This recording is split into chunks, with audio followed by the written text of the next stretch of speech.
अजित पवारांचा अपघात, राजेश टोपेंची प्रतिक्रिया. टीव्ही चॅनल्सलाही पहिलं कळलं नसेल एवढं मला फर्स्ट कळलं. अगदी 7:15-7:30ला फोन आला. 2 तास आधीच टोपेंना समजलं कसं? महाराष्ट्रानं सवाल उपस्थित केले, त्यांच्यावर टीकाही झाली. नेमकं घडलं काय आणि राजेश टोपेंनी काय दिलं स्पष्टीकरण? पाहूयात सविस्तर. राज्याचं राजकारण आणि संपूर्ण महाराष्ट्र अजूनही दिवंगत उपमुख्यमंत्री अजित पवार यांच्या अपघाती निधनाच्या धक्क्यातून सावरलेला नाही. 28 जानेवारीला सकाळी झालेल्या एका भीषण विमान अपघातात अजित पवारांचं दुर्दैवी निधन झालं. ही बातमी समोर येताच संपूर्ण राज्यावर शोककळा पसरली. अनेक राजकीय नेत्यांनी, कार्यकर्त्यांनी आणि सामान्य नागरिकांनी अजित पवारांना श्रद्धांजली वाहिली. या दुःखद घटनेनंतर राष्ट्रवादी काँग्रेस, शरद पवार गटाचे नेते आणि माजी मंत्री राजेश टोपे यांनी प्रसारमाध्यमांशी संवाद साधला. यावेळी बोलताना त्यांनी अजित पवार यांच्या निधनाची बातमी सकाळी 7-7:30च्या दरम्यान कळाल्याचं सांगितलं, जेव्हा मृत्यू झाला होता 8:45च्या दरम्यान. हे विधान त्यांनी माध्यमांसमोर केलं आणि इथूनच एका नव्या वादाला तोंड फुटलं. नाही, आज मला सकाळी म्हणजे अशी दुर्दैवाची घटना, ज्यावेळी इतकं शॉकिंग होतं की मला तर वाटतं टीव्ही चॅनल्सलाही पहिलं कळलं नसेल एवढं मला फर्स्ट कळलं. त्याचं कारण असं की आपल्या तालुक्यातला एक मुलगा बारामतीच्या एअरपोर्टवर स्टोअर विभागात काम करतो, हिसवनचा कुटे नावाचा, आणि त्याचा मला अगदी 7:15-7:30ला फोन आला. आणि त्या फोननी मी जागा झालो आणि मी उठून बघितलं तर त्यांनी म्हटलं की दादांच्या प्लेनचा ऍक्सिडेंट झालाय आणि प्लेन फक्त ते जो टेल पार्ट असतो तेवढाच दिसतोय, बाकी सगळं प्लेन भस्मसात झालेलं आहे. अतिशय अतिशय दुःखाची गोष्ट होती.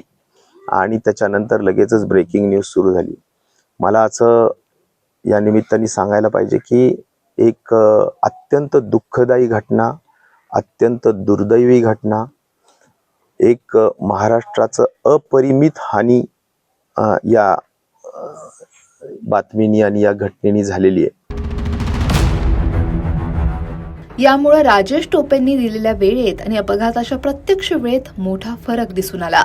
स्वाभाविकच सोशल मीडियावर आणि राजकीय वर्तुळात यावर उलटसुलट चर्चा सुरू झाली.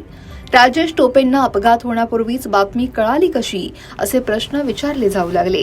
या संवेदनशील प्रसंगी अशा प्रकारच्या वेळेच्या फरकामुळे गैरसमज वाढण्याची शक्यता निर्माण झाली होती. दरम्यान या संपूर्ण प्रकरणी निर्माण झालेला गैरसमज दूर करण्यासाठी आणि आपली भूमिका स्पष्ट करण्यासाठी माजी मंत्री राजेश टोपे यांनी अखेर मौन सोडलं. त्यांनी फेसबुक आणि एक्स या दोनही समाज माध्यमांवर पोस्ट करत अनावधानानं आपल्याकडून चुकीचा उल्लेख झाल्याची कबुली दिली. आपल्या पोस्टमध्ये टोपेंनी म्हटलंय की माननीय अजितदादा यांचं अपघाती निधन हा आम्हा सर्वांसाठी खूप तीव्र धक्का होता. या दुःखद प्रसंगी प्रसारमाध्यमांशी बोलताना बातमी समजल्याच्या वेळेबाबत अनावधानानं माझ्याकडून चुकीचा उल्लेख झाला. कृपया या ठिकाणी संवेदनशील काळात ही बाब समजून घ्यावी ही विनंती. या पोस्टद्वारे त्यांनी आपली दिलगिरी व्यक्त केली आहे आणि या प्रकरणावर पडदा टाकण्याचाही प्रयत्न केला. अजित पवार यांच्यासारख्या मोठ्या नेत्याच्या निधनानंतर असे प्रसंग अत्यंत संवेदनशील असतात. राजकीय नेत्यांची प्रत्येक प्रतिक्रिया आणि विधानं बारकाईनं पाहिली जातात आणि अशा वेळी अनावधानानं जरी चूक झाली तरी त्याचे मोठे पडसाद उमटू शकतात. त्यामुळे राजेश टोपेंनी दाखवलेल्या दिलगिरीच्या भूमिकेमुळे निदान या एका विषयावरील अनावश्यक चर्चा थांबतील अशी आशा आहे. या संपूर्ण प्रकरणाबद्दल तुमचं मत काय? राजेश टोपे यांनी दिलगिरी व्यक्त करणं योग्य आहे का? कमेंट नक्की करा आणि लोकमत सबस्क्राईब करायला विसरू नका.